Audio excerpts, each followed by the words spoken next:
South American delegations take part in the second and final day of the 4th Amazon Summit, held in Belém, Brazil. At least 41 people have died in a new shipwreck off the Italian island of Lampedusa in the Mediterranean Sea. And also at least 20 people died and hundreds had been injured after an escalation of hostilities between Sudan's army and the paramilitary group Rapid Support Forces near to the capital Khartoum.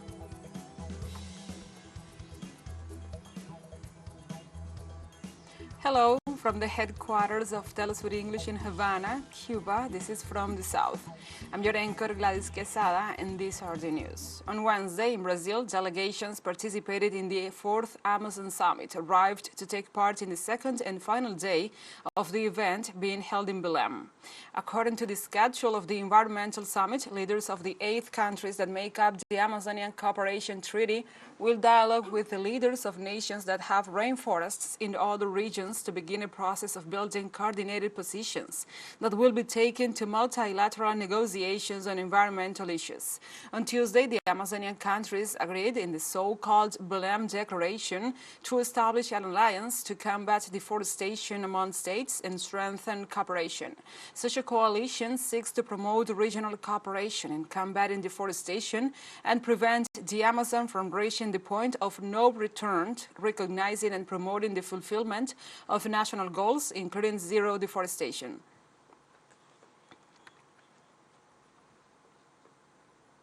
In a declaration at the Amazon Summit, Brazilian Foreign Minister Mauro Vieira stated that the meeting was productive and talked about the Belém's declaration and the positive impact it would have on the Amazon. Today's meeting was very productive. The Declaration of Belém was approved.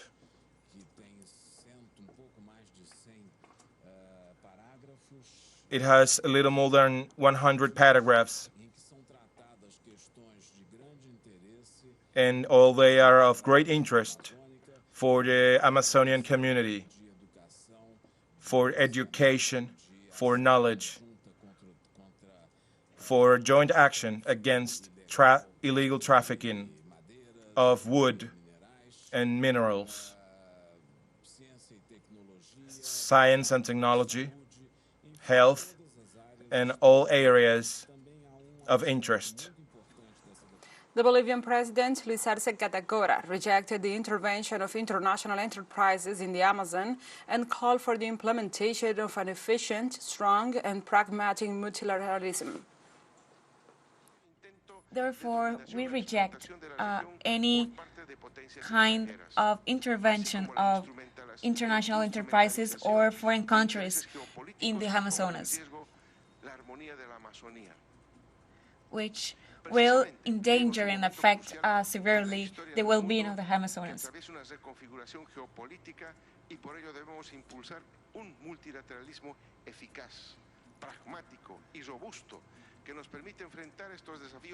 That's why we need to implement efficient multilateralism that will provide for all these countries and the people who live in this Amazonic area. On the other hand, Suriname's Minister of Foreign Affairs, Albert Ramdien, highlighted the close relations between his country and the rest of the nations sharing the Amazon basin and the need to address with urgency the problems affecting the area. We feel a deep connection, which can be considered a cultural connection with, especially with Brazil, but with the rest of the Amazonic countries. On Tuesday, the Vice President of Venezuela, Delcy Rodriguez, held a meeting with the President of Bolivia, Luis Arce Catacora, in the city of Belém do Pará in Brazil, where the Amazon Summit 2023 is being held. The meeting was aimed at evaluating the strengthening and the integration agenda between both nations and exchanging experiences to consolidate integrated actions of cross-border cooperations, as well as the agenda to guarantee a safe and peaceful Amazon with a more humanistic plan. The representatives of both nations also took the opportunity to strengthen the agreements that both countries already maintain in justice, information, education, health, foreign trade, science, among others. Venezuela's Minister of People's Power for Foreign Affairs, Ivan Gil, met with the president of Brazil's Petrobras, Jean Paul Prats, within the context of the Amazon Summit in Belém do Pará. The meeting served to share information on the world scenario and to review the potential of both countries in relation to gas cooperation and its derivatives with a view to undertaking joint projects in favor of the peoples. Jean-Paul Prats is a lawyer and economist with more than 30 years in the oil and gas industry, as well as renewable resources, and was a member of the legal department of Petrobras International SA.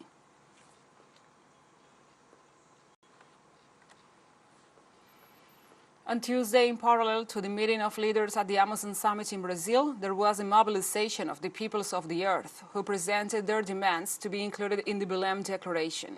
President Lula da Silva asked the Amazon Summit to be developed in two ways, one governmental with the leaders of the region and the other with the Amazon dialogues where the communities can present their demands. Among the requests of the social movements and indigenous peoples are the protection of territories, confronting slave labor, food security and energy, and the economic transition towards a bio-social economy and strengthened by science and technology. They also seek a project of inclusion for indigenous peoples and support for traditional and black communities, as well as measures against environmental racism.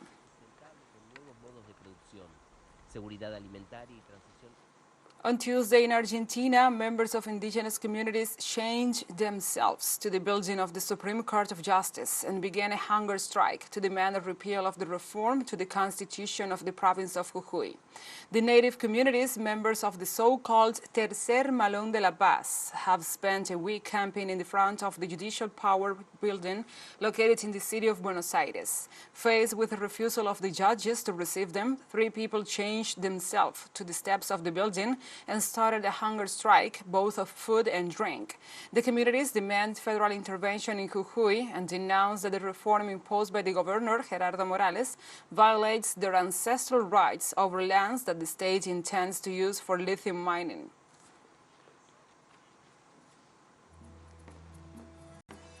Let's take a short break, but remember you can join us on TikTok at TeleSUR English, where you will find the news in different formats, news updates and more.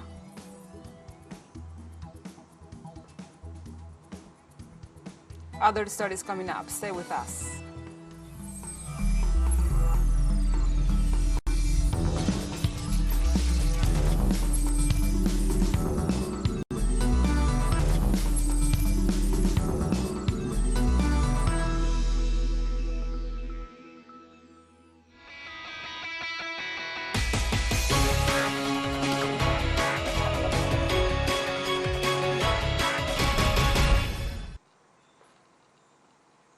Welcome back. On Tuesday, the provincial candidates to the National Assembly of Ecuador began the electoral campaign for the electoral elections or the general elections of August 20th. The provincial candidates for deputies started their campaign activities after the situation with the legal appeals of their candidacies before the electoral court was resolved. In this way, the campaign is formalized, which coincides with that of the presidential candidates, besides the national candidates. The National Electoral Council certified that there are no pending appeals and that the lists of provincial assembly members are firm. And the Mexican president, Andrés Manuel López Obrador, defended his Colombian counterpart amid the scandal he is facing after the indictment of his son and the alleged illegal financing of his campaign. During his press conference on Tuesday, the Mexican president said that he has the best opinion about Pedro. He described him as a man of principles, honest, and who has a great love for the people. López Obrador also said that Pedro is facing a conservative reaction, media campaigns against him, and that now that he is facing a family situation, they want to diminish and undermine his moral strength.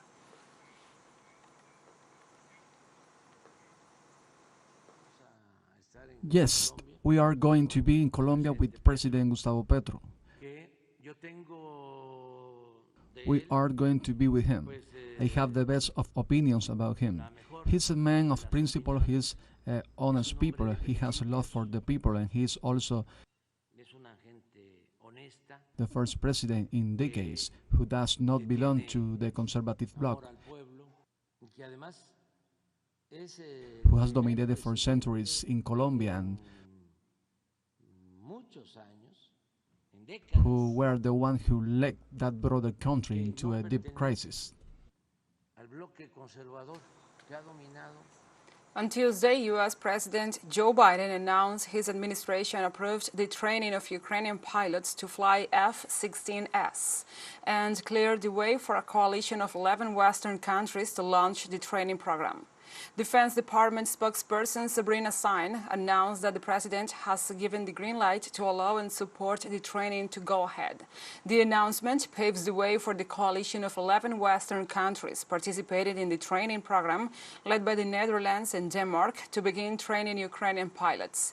On the other hand, it must be emphasized that about material supplies and training of personnel, the Russian president has warned that Western weapons supplied to Kiev will only prolong the war and will not change its outcome.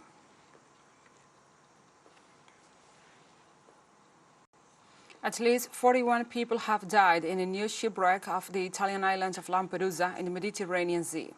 4 survivors rescued by the Italian Coast Guard explained to the authorities that the boat had left the Tunisian city of Sfax and that after about 6 hours of sailing the ship capsized due to a large wave and 41 migrants or asylum seekers, including 3 children, fell into the sea.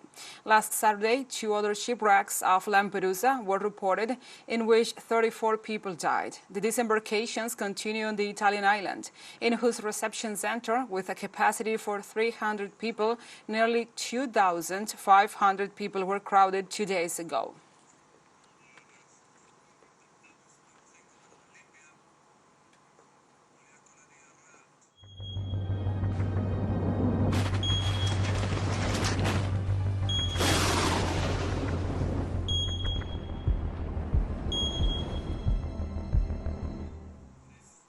Now we move on to other topics. In Spain, authorities reported a forest fire in the town of Valencia de Alcántara, located in the border with Portugal. According to the authorities, the fire has already destroyed 10,000 hectares approximately. Firefighting teams have been working to mitigate the flames and more than 1,500 people have been evacuated so far. It is worth mentioning that Spain is experiencing one of its strongest summer heat waves ever. The latest fire comes at a time when experts confirm that July was the hottest month ever recorded on Earth, with several European countries reporting forest fires.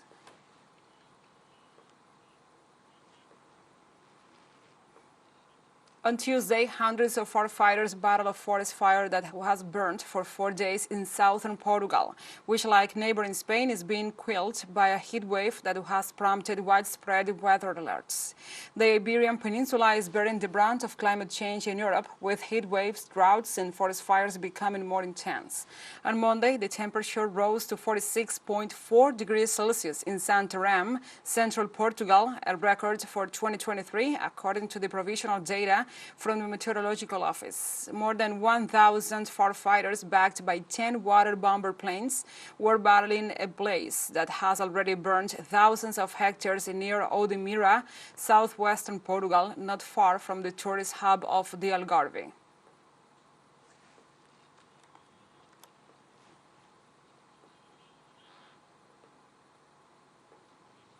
And staying in the same line, July is the hottest month ever recorded on Earth, marked by heat waves and fires around the world, the European Union's Climate Conservatory confirms. The global average temperature for July 2023 is confirmed to be the highest on record for any month. The month is estimated to have been around 1.5 degrees warmer than the average for 1850 to 1900, so the average for pre-industrial times. Heat waves were experienced throughout July in multiple regions around the world. Moving on from air temperatures to sea surface temperatures, the global average sea surface temperature continued to rise after a long period of unusually high temperatures since April 2023, reaching record high levels in July. And during the presentation of the report, Chris Hewitt, the World Meteorological Organization Director of Climate Services, reported on the causes of the high temperatures. So, warming trend, it's driven by continued increases in concentrations of greenhouse gases in the atmosphere. So the 3 main greenhouse gases, carbon dioxide, methane and nitrous oxide, they all reached record observed highs.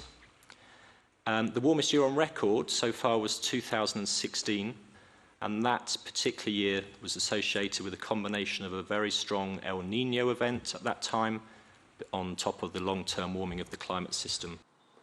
And China remains on alert due to the rains that have left at least 14 people dead, in addition to dozens of swollen rivers. In the last 48 hours, more than 560 millimeters of rain fell, affecting the Mudanjian River basin, causing human losses and material damages. More than 80,000 people have been sheltered, and emergency personnel and relief teams have been deployed in areas close to the rivers.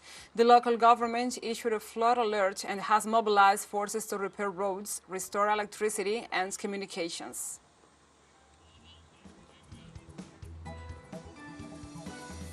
TeleSUR English launches its own videos on demand site for you to go and revisit our interviews, the top stories, the special broadcastings and more. Just go to the top left corner in our website homepage and click in the video option to access our VOD platform. And now we will have a short break. Stay with us.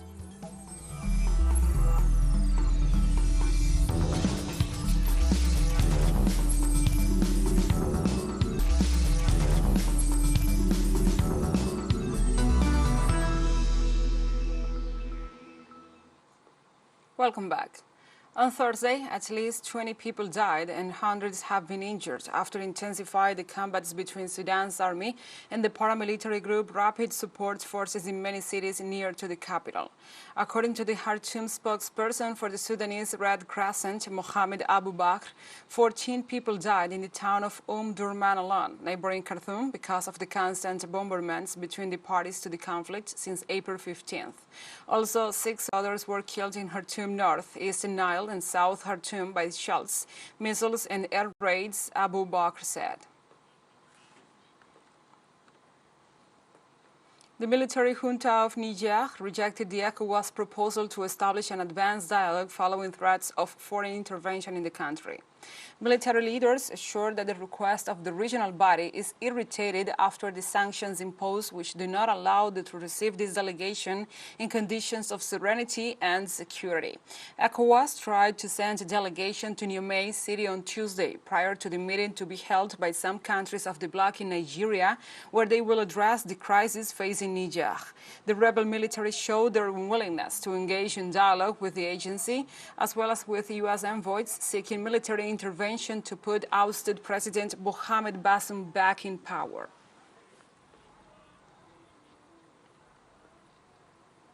And Niger's National Council for the Safeguards of the Homeland, the CNSP, announced on national television the appointment of a new prime minister and a new head of the Presidential Guard. Appointing the Prime Minister. The President of the National Council for the Safeguarding of the Homeland, Head of State, decrees Article 1. Mr. Lamine Zain Ali Mahamam is appointed Prime Minister. Decree appointing a commander of the Presidential Guard. The President of the National Council for the Safeguarding of the Homeland, Head of State, decrees Article 1. Lieutenant Colonel Habibu Asuman is appointed Commander of the Presidential Guard. On Tuesday, 14 Sierra Leonean soldiers, 3 current and former police officers, as well as 2 civilians, have been arrested and are under investigation for subversion, while a manhunt is underway for 8 others. Last week, police said they had arrested several people who were planning violent attacks on the anniversary of the fatal riots in August 2022 that left more than 30 people dead. Of the 14 arrested members of the armed forces, 8 are ranked between lieutenant and major, while 6 are non-commissioned officers ranking between private and sergeant, Inspector General William Fayez Zelu said in a press conference.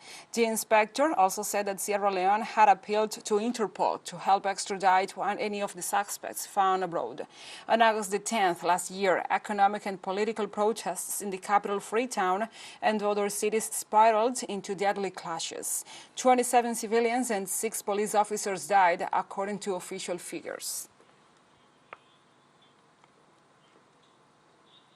On Monday, the 31st of July, we informed the general public that the security sector will be following the lead that is pointed towards some people where their activities amount to bringing destruction in this country, to destroy properties, to destroy lives, and at the end of the day, to change the government that has just been elected.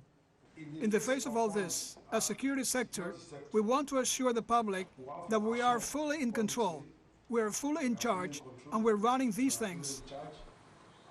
And a minibus taxi strike paralyzed Cape Town's public transport system, a mobilization that has seen 3 people killed in a violent turn of the events. Last Thursday, drivers of minibus taxis blocked multiple roads in a strike that began as a result of clashes with city authorities. The South African National Taxi Council, SANTACA, called for the action over a new municipal bylaw that gives the city the power to impound vehicles over offenses such as driving without a license, not displaying registration plates, or overloading. On Friday night, a police officer was shot and killed in a vehicle in a township 20 kilometers southeast of Cape Town while on patrol. In an update on Monday, police said another person was shot dead and 3 others injured. After failed negotiations at the weekend between SANTACA and the government, it announced the action will continue until Wednesday. And we have come to the end of this news brief. But remember, you can find this and many other stories on our website at telesurenglish.net. And also, if you feel so inclined, please join us on social media for all the latest news. We are on Facebook, Twitter, Instagram, Telegram, and TikTok. For TeleSUR English, I'm your anchor, Gladys Quesada. Thank you for watching.